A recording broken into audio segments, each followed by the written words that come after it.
Hello friends, हमने पिछले class में आधुनिक भारत के इतिहास के बारे में आपको पढ़ाया था। इस चैनल के माध्यम से मैं आपको आधुनिक भारत के इतिहास का दूसरे पार्ट के बारे में बताने जा रहा हूँ, क्योंकि आधुनिक भारत के इतिहास को हमने दो भागों में बांटा था। उसमें का दूसरा हिस्सा है सामाजिक एवं धार्मिक सुधार आंदोलन तथा भारतीय राष्ट्रीय आंदोलन, जो 1857 की क्रांति के बाद से लेकर के 1947 तक का पीरियड माना जाता है। इस पीरियड में भारत में बहुत कुछ सुधार हुआ, बहुत कुछ धार्मिक आंदोलन, सामाजिक सुधार आंदोलन हुए। साथ साथ अंग्रेजों के खिलाफ भारत में राष्ट्रीयता का उदय हुआ। उसके साथ ही भारत में राष्ट्रीय आंदोलनों का एक कड़ी प्रारंभ होती है। इसे हम दो भागों में बांटते हैं।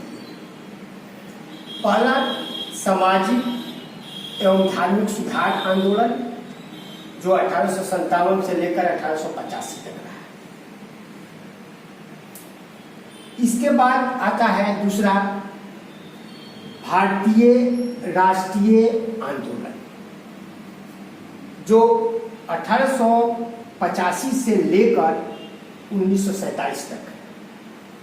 इसे हम तीन भागों में बांटते हैं। पहला राष्ट्रीय आंदोलन, जो 1885 से लेकर 1905 तक रहा। इसके बाद दूसरा राष्ट्रीय आंदोलन, जो 1905 से लेकर के 1919 तक रहा। इसके बाद तीसरा आंदोलन प्रारंभ होता है 1919 से लेकर के 1947 का पीरियड, जिसमें गांधी जी का आगमन प्रारंभ होता है। अब हम सामाजिक और धार्मिक सुधार आंदोलन के बारे में पढ़ेंगे कि 1857 से लेकर 1885 तक में बहुत सारे सामाजिक और धार्मिक सुधार आंदोलन, अलग अलग भारतीय धर्म सुधारकों, राजनीतिज्ञों और सांस्कृतिक विकास करने वाले व्यक्तियों द्वारा चलाया गया था। जिसमें पहला संस्था ब्रह्म समाज 1828 में राजा राम मोहन राय द्वारा बनाया गया। इसके बाद आता है आदि ब्रह्म समाज, जो 1866 से लेकर प्रारंभ होता है और इसको संचालित करने वाला प्रमुख नेता आचार्य केशव चंद्र सेन थे। प्रार्थना समाज, जो 1867 में एम.जी. रनाडे पांडुरंग द्वारा स्थापित किया गया। आर्य समाज दयानंद सरस्वती द्वारा 1875 में स्थापित की गई मुंबई में। रामकृष्ण मिशन 1897 स्वामी विवेकानंद द्वारा स्थापित किया गया। Theosophical Society 1875 Helena Petrovna Blavatsky Henry Olcott.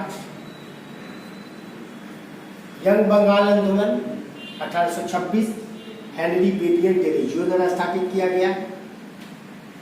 Wahhabi आंदोलन सैयद अहमद बरेलवी द्वारा स्थापित किया गया। इसके बाद मुस्लिम समुदाय में भी धार्मिक सुधार आंदोलन और शिक्षा से संबंधित सुधार के लिए प्रयास किया गया, जिसमें सबसे पहले अलीगढ़ आंदोलन सर सैयद अहमद खान द्वारा चलाया गया। इन्होंने पीरी मुरीदी प्रथा और दास प्रथा का विरोध किया। तत्पश्चात एंग्लो मुस्लिम स्कूल या एंग्लो ओरिएंटल स्कूल की स्थापना की गई, जो 1820 में अलीगढ़ मुस्लिम विश्वविद्यालय बन गया। इसके बाद आता है अहमदिया आंदोलन, जो 1889 में प्रारंभ हुआ, जिसकी प्रारंभकर्ता या प्रणेता मिर्जा गुलाम अहमद हुए, जो गुरदासपुर पंजाब में शुरू हुआ। इसके बाद पारसी समुदाय ने सुधार के लिए देवबंद स्कूल, देवबंद 1866-67 में मोहम्मद कासिम ननौरवी द्वारा प्रारंभ की गई। रहनुमाई मजदयासन सभा जो पारसियों से संबंधित था, 1851 में दादा भाई नौरोजी और फरदौजी ने इस संस्था का गठन किया पारसी समुदाय में सुधार पर। इस संस्था ने राष्ट्र गुप्तार नामक पत्रिका का संपादन भी किया था, जिसके माध्यम से पारसी समाज में सुधार के लिए प्रयास किया गया। परमहंस मंडली, इसकी स्थापना गोपाल हरि देशमुख ने की थी। इन्हें लोक हितवादी के नाम से भी जाना जाता है। दीनबंधु सार्वजनिक सभा 1884 ज्योतिबा फुले ने की थी। 1888 में नौरोजी ने डीपी की सहायता से इंडियन एजेंसी की स्थापना की और इस संस्था ने इंडिया नामक पत्रिका का संपादन किया था।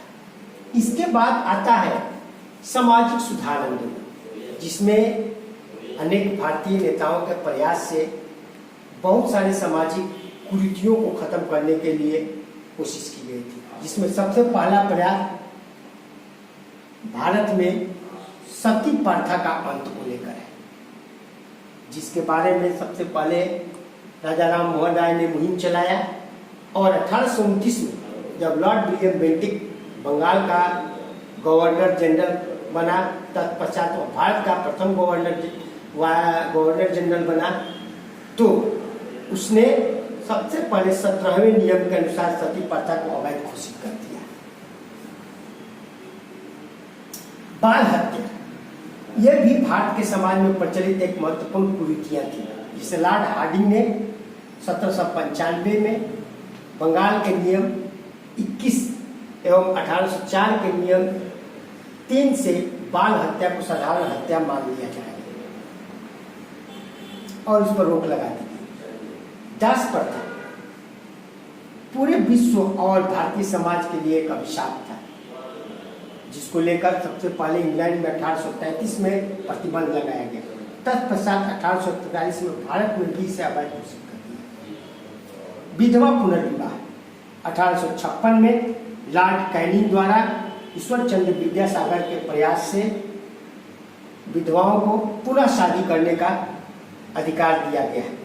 सुधार आंदोलन में बाल विवाह एक बहुत बड़ी समस्या भारतीय समाज में थी, जो 1891 में एज ऑफ कंसेंट एक्ट के द्वारा 12 वर्ष से कम आयु के कन्या के विवाह पर प्रतिबंध और रोक लगा दिया गया। तत्पश्चात 1830 में सरदा एक्ट के द्वारा लड़की की आयु 14 वर्ष और लड़के की आयु 18 वर्ष विवाह हेतु निर्धारित कर दिया गया। आधुनिक भारत के इतिहास के प्रथम चरण में हमने बताया था कि कैसे भारत में आधुनिक इतिहास की प्रारंभ हुई। उसका दूसरा पार्ट भारतीय राष्ट्रीय आंदोलन, जो 1885 से लेकर 1947 तक रहा। इस पीरियड को भी अध्ययन के दृष्टिकोण से 3 भागों में बांट दिया गया है, जिसका प्रथम चरण 1885 से लेकर 1905 तक रहा।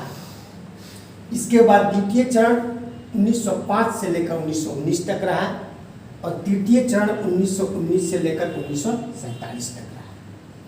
इसमें हम प्रथम चरण के बारे में बात करते हैं, जिसकी प्रारंभ 28 दिसंबर 1885 में कांग्रेस की स्थापना के साथ प्रारंभ हुई। यद्यपि यह संगठन ब्रिटिश सरकार द्वारा ही बनाई गई थी, जिसका मूल उद्देश्य था भारतीयों को खुश करना, क्योंकि यह एक सेफ्टी वॉल्व की तरह पर इस्तेमाल की जाने वाली संस्था है।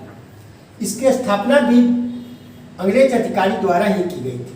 28 दिसंबर 1885 को भारतीय राष्ट्रीय कांग्रेस की स्थापना हुई, जिसकी स्थापना का श्रेय ए.ओ. ह्यूम को जाता है, जो एक अंग्रेज अधिकारी थे। इसका प्रथम अधिवेशन गोकुल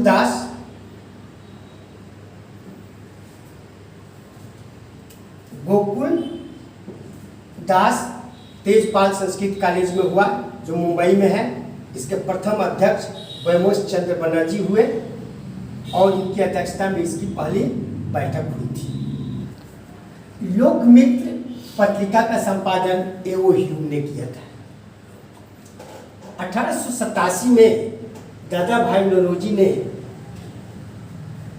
भारतीय सुधार समिति की स्थापना की। तत्पश्चात 1888 में नौरोजी ने डिग्बी की सहायता से इंडिया एजेंसी की स्थापना की।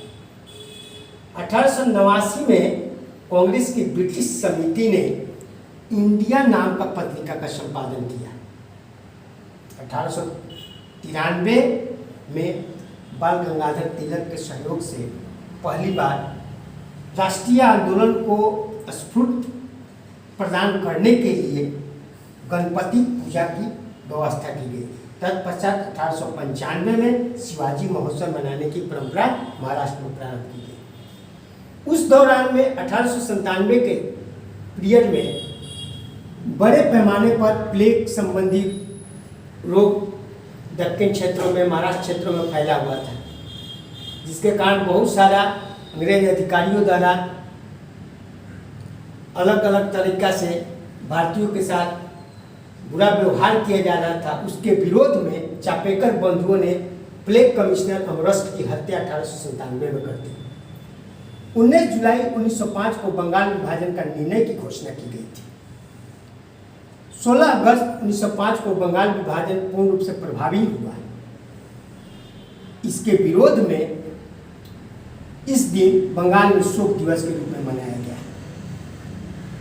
इस घटना के विरोध में 7 अगस्त 1905 को कोलकाता के टाउन हॉल में स्वदेशी आंदोलन की घोषणा की गई। द्वितीय चरण भारतीय राष्ट्रीय आंदोलन का 1905 से लेकर 1919 तक रहा। इस दौरान भारतीय राष्ट्रीय आंदोलन में एक नए युग का प्रारंभ, उग्रवादी राष्ट्रीयता के युग का प्रारंभ, या कह सकते हैं कि क्रांतिकारी आंदोलन का सूत्रपात प्रारंभ हुआ। 1906 में पहली बार कलकत्ता अधिवेशन में नौरोजी ने स्वराज की मांग की। बंगाल में पहली बार क्रांतिकारी आंदोलन वहाँ का भद्रलोक समाज, जो वहाँ के काफ़ी बुद्धिजीवी वर्ग था, उसके द्वारा प्रारंभ की गई। भारत में पहली बार 1907 में एक क्रांतिकारी संगठन अनुशीलन समिति की स्थापना बारिंद्र कुमार घोष और भूपेंद्र दत्त ने किया, जिसका मुख्य नारा खून के बदले खून था। फिर 11 अगस्त 1908 को खुदीराम बोस को फांसी दी गई। तत्पश्चात 24 जून 1908 को तिलक को भी गिरफ्तार करके 6 बरस के लिए जेल भेज दिया गया। 1909 में मदनलाल ढींगरा ने कर्नल वैली की हत्या कर दी। तत्पश्चात 1909 में माले मिंटो सुधार आया, जिसने भारत में नई विभाजन की नीतियों को जन्म दिया और मुसलमानों के लिए पृथक निर्वाचन क्षेत्र की व्यवस्था कर दी गई। इसके बाद 1911 में पहली बार दिल्ली दरबार का आयोजन किया गया। जॉर्ज पंचम और महारानी मेरी का भारत में भव्य स्वागत हुआ। उसी दौरान भारत के महान कवि रविन्द्रनाथ टैगोर द्वारा रचित जन गण मन को इनके स्वागत गान के रूप में प्रयोग किया गया। 1911 में बंगाल विभाजन को रद्द कर दिया गया और इसी दौरान भारत की राजधानी, जो पहले कोलकाता में स्थापित थी, उसको दिल्ली में स्थापित किया गया। 1913 में गदर पार्टी की स्थापना लाला हरदयाल द्वारा किया गया, जो सैन फ्रांसिस्को अमेरिका में स्थित था।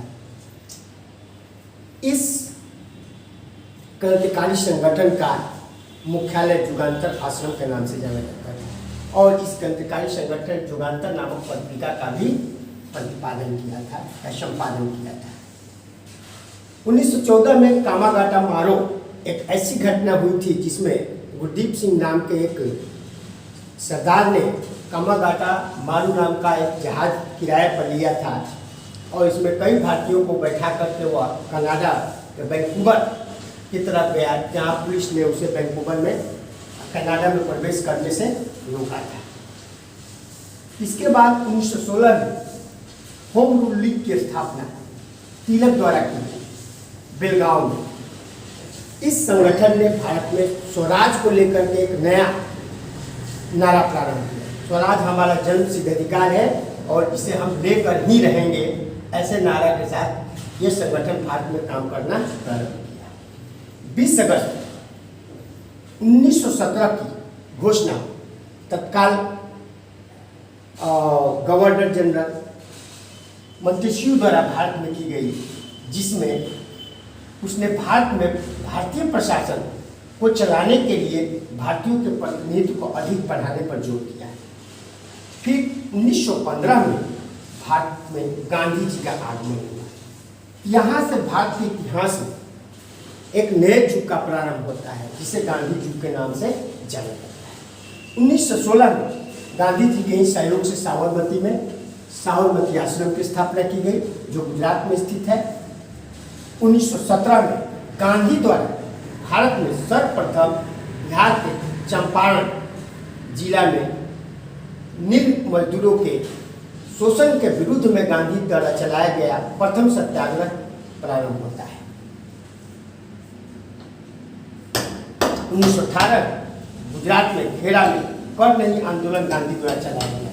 इसके बाद 1918 में अहमदाबाद में मिल कामगारों के लिए गांधी जी ने आंदोलन किया और 1919 में रॉलेट एक्ट भारत में ला गया। यह ऐसा एक्ट था जिसके द्वारा भारतीयों को या भारतीय क्रांतिकारी नेताओं को बिना किसी इंफॉर्मेशन के, बिना किसी सूचना के ही गिरफ्तार कर लिया जाता था और उसकी ट्रायल भी नहीं हुआ करती थी। भारतीय राष्ट्रीय आंदोलन का तृतीय चरण 1919 से लेकर 1947 तक रहा। इस दौरान भारतीय राजनीति में बहुत कुछ परिवर्तन हुआ। जालियांवाला बाग हत्याकांड 13 अप्रैल 1919 में हुई थी, जो रॉलेट एक्ट की घटना के विरोध में हुआ था, जिसमें सैफुद्दीन किचलू और सतपाल ने बैसाखी के दिन जालियांवाला बाग में लोगों को संबोधित करने के लिए सभा बुलाई थी, जिसमें बड़े पैमाने पर हत्याकांड की गई थी अंग्रेजों द्वारा। हंटर कमीशन की नियुक्ति, हंटर कमेटी की नियुक्ति इस घटना की जांच के लिए की गई थी, लॉर्ड हंटर की अध्यक्षता में। 1919 में प्रथम विश्व युद्ध में तुर्की के पराजय के बाद सेवर्स की संधि हुई। इस संधि में अंग्रेजों द्वारा मुस्लिम के धर्म गुरु जो खलीफा होते थे उसके पद को खत्म कर दिया गया, जिसके विरुद्ध में मुसलमानों ने खिलाफत आंदोलन प्रारंभ किया, जो 1919 में प्रारंभ हुआ। 31 अगस्त 1919 को दिल्ली में अखिल भारतीय खिलाफत कमेटी की स्थापना की गई गांधी जी की अध्यक्षता में। 31 अगस्त 1920 का दिन खिलाफत दिवस के रूप में मनाया गया।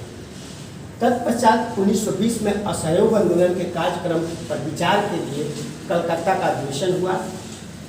इसके बाद नागपुर अधिवेशन में असहयोग आंदोलन के कार्यक्रम को लागू करने पर जोर दिया गया और यह आंदोलन गांधी जी की अध्यक्षता में प्रारंभ की गई, जो भारत के इतिहास में एक महत्वपूर्ण घटना मानी जाती है। यहाँ से गांधी जी के प्रारंभ का एक प्रारंभिक बिंदु के तौर पर भारतीय इतिहास में माना जाता है।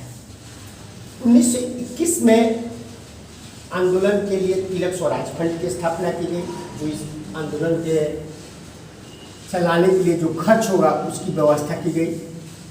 1922 में चौरा चौरी कांड हुआ, जिसके माध्यम से इस आंदोलन में जो सत्य और हिंसा पर आधारित था, इस आंदोलन के मुख्य तत्व थे, जिसके कारण गांधी जी ने इस आंदोलन को वापस ले लिया। अब 12 फरवरी 1922 को असहयोग आंदोलन भारत में पूर्णतः समाप्त कर दिया गया। मोहम्मद अली इस आंदोलन में गिरफ्तार होने वाला पहला व्यक्ति। 1921 में प्रिंस ऑफ वेल्स का आगमन हुआ। भारत में काले झंडे के साथ उनका स्वागत किया गया था। 1923 में कांग्रेस से हटकर स्वराज पार्टी का गठन मोतीलाल नेहरू और सी.आर. दास ने किया। तत्पश्चात 1924 में ब्रिटिश सरकार द्वारा ली कमीशन की स्थापना, नौकरियों में जातीय उष्णता को बनाए रखने के उद्देश्य से की गई थी। 1919 के एक्ट के जांच के लिए मूडीमैन कमेटी की स्थापना उसी साल की गई। 1924 में हिंदुस्तान रिपब्लिकन एसोसिएशन की स्थापना की गई। तत्पश्चात 1925 में काकोरी कांड हुआ, जिसके मुख्य अभियुक्त राम प्रसाद बिस्मिल, अशफाक उल्लाह, राजेंद्र लाहिड़ी इत्यादि। 18 अगस्त 1929 को राजनीतिक पीड़ितों का दिवस मनाया गया था। 8 नवंबर 1927 में साइमन कमीशन की स्थापना की गई। यद्यपि इस कमीशन की भारत में काफी विरोध हुआ जब 1928 में इसका आगमन हुआ, क्योंकि इस कमीशन की स्थापना भारत में राजनीतिक संवैधानिक सुधार के उद्देश्य से किए गए थे, परंतु इसके जितने भी मेंबर थे सभी अंग्रेज थे और भारत की राजनीतिक स्थितियों, भारत की सामाजिक स्थितियों के बारे में उन्हें कोई जानकारी नहीं थी, इसलिए इसका काफ़ी विरोध हुआ था। इस विरोध में लाला लाजपत राय की जान भी चली गई थी। 1928 में इसका आगमन हुआ और 1930 में इसने अपनी रिपोर्ट का प्रकाशन किया। 1928 में नेहरू रिपोर्ट का प्रकाशन हुआ। तत्पश्चात 1928 में ही सरदार वल्लभ भाई पटेल द्वारा बारडोली में बारडोली सत्याग्रह प्रारंभ किया गया था, जहाँ की महिलाओं ने उन्हें सरदार की उपाधि भी प्रदान की थी। पूर्ण स्वराज, लाहौर अधिवेशन में पूर्ण स्वराज को लेकर कांग्रेस में बहुत मंथन हुआ और पूर्ण स्वराज को लक्ष्य बनाया गया। तत्पश्चात 26 जनवरी 1930 को भारत में पूर्ण स्वराज दिवस मनाया गया। 1930 में गांधी ने मैकडोनाल्ड और इरविन के समक्ष 11 सूत्री मांगा था। इसके बाद उसी दौरान खुदाई खिदमतगार की स्थापना खान अब्दुल गफ्फार खान द्वारा की गई थी, जिन्हें सीमांत गांधी भी कहा जाता है। इन्हें गांधी का दूसरा पुत्र भी कहा जाता है। 1930 में गांधी द्वारा एक प्रमुख आंदोलन सविनय अवज्ञा आंदोलन का प्रारंभ किया गया, जो ब्रिटिश सरकार द्वारा महत्वपूर्ण चीज़ जो नमक, जो अमीर और गरीब सबके लिए महत्वपूर्ण था, उस पर सरकार ने टैक्स लगा दिया, जिसके विरुद्ध में गांधी जी ने इस आंदोलन को प्रारंभ किया था और उन्होंने नमक को ही इसका सिंबल बनाया, कारण यह सभी के लिए काफ़ी महत्वपूर्ण था। इसके बाद 5 मार्च 1931 को गांधी और इरविन के बीच समझौता हुआ। 1932 में सांप्रदायिक विलय की घोषणा मैकडोनाल्ड द्वारा की गई। उस समय वो इंग्लैंड का प्रधानमंत्री हुआ करता था। 1932 में पुनः गांधी और अम्बेडकर के बीच हुआ। 22 दिसंबर 1939 को लीग ने मुक्ति दिवस के रूप में मनाया। 17 अक्टूबर 1940 को गांधी जी ने व्यक्तिगत सत्याग्रह का प्रारंभ किया, जो पवनार आश्रम से प्रारंभ हुआ था। इसके प्रथम सत्याग्रही विनोबा भावे थे, जबकि दूसरा सत्याग्रही जवाहरलाल नेहरू थे। वर्धा प्रस्ताव 14 जुलाई 1942 को लाया गया। इसके तहत पहली बार गांधी के नेतृत्व में बृहद आंदोलन चलाने की बात की गई थी। 1 अगस्त 1942 को इलाहाबाद में तिलक दिवस मनाया गया और 8 अगस्त 1942 को गांधी जी ने अंग्रेजों के विरुद्ध अपना अंतिम हथियार या अस्त्र के रूप में भारत छोड़ो आंदोलन को प्रारंभ किया और करो या मरो का नारा भी दिया, क्योंकि यह उनके द्वारा संचालित एक ऐसा आंदोलन था जिसने भारत को स्वतंत्रता तो तत्काल समय में नहीं दिला पाई, परंतु इसने ब्रिटिश सरकार की जड़ें जरूर हिलाकर रख दी। 1942 में क्रिप्स मिशन का आगमन हुआ। तत्पश्चात 30 मार्च 1942 को रास बिहारी बोस ने इंडियन नेशनल आर्मी का गठन किया। जुलाई 1944 में सीआर फॉर्मूला का प्रकाशन किया गया और 4 जून 1945 को बेबल योजना प्रस्तुत हुआ। 25 जून 1945 में शिमला सम्मेलन किया गया। 9 फरवरी 1946 में शाही नौसेना के कर्मचारियों ने जो NS तलवार नामक जहाज के कर्मचारियों ने अंग्रेजों के विरुद्ध शाही नौसेना विद्रोह किया। 25 मार्च 1946 को कैबिनेट मिशन का आगमन हुआ, जिसका मूल उद्देश्य भारत में संवैधानिक सुधार को लेकर था। 16 अगस्त 1946 लीग ने प्रत्यक्ष कार्रवाई दिवस के रूप में मनाया। क्लीमेंट एटली ने, जो तत्कालीन ब्रिटेन के प्रधानमंत्री थे, उन्होंने पहली बार इंग्लैंड में यह घोषणा की जून 1948 से पहले भारत को सत्ता सौंपनी चाहिए। 3 जून 1947 को माउंटबेटन योजना आया, जिसका मुख्य उद्देश्य भारत को स्वतंत्रता से विभाजित करना था, या भारत का स्वतंत्रता से विभाजन हुआ। बीपी मेनन ने भारत को 2 भागों में विभाजन की योजना बनाई। तत्पश्चात 15 अगस्त 1947 को भारत एक स्वतंत्र राष्ट्र के रूप में स्थापित